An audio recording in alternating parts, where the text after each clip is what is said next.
Hey everyone, it's Tom with another Rockstar Minute. We've been asked multiple times to comment on this Toronto Star article. Condo prices are set to put many investors in the red as rents fail to meet carrying costs. Look, we can argue all day long what's going to happen to rents and are they going to go up and down? Will they carry? Will they not carry? Condos do play a place in your portfolio, especially if you're buying them for your kids. You might have a portfolio of like 10 properties if you're lucky enough to get up to that many, and maybe you have 2 condos that are even negative cash flow, and maybe it makes sense for you because you want your kids to live somewhere and you start renting them out today.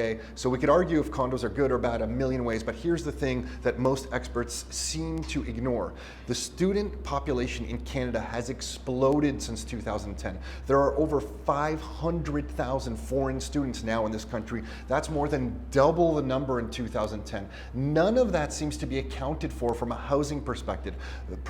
Brock University even, and I know now this is outside of Toronto, but Brock even put out a press release 2 or 3 months ago saying, please investors, buy properties. We need beds for our students. The foreign student population at the University of Toronto and all the universities around here is just one segment of the population growth in this country that isn't represented or accounted for, that is creating demand for these condos. So when we see an article like this, we're not panicking thinking rents are going to fall or the supply is so huge that there's going to be a massive supply glut coming up. There might be more supply coming on the market than there has been over the last few years. So rent increases may soften a little bit.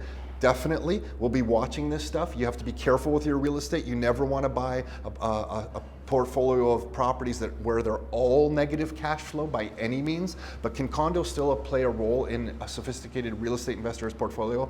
In our opinion, absolutely. You just have to have your overall portfolio produce positive cash flow.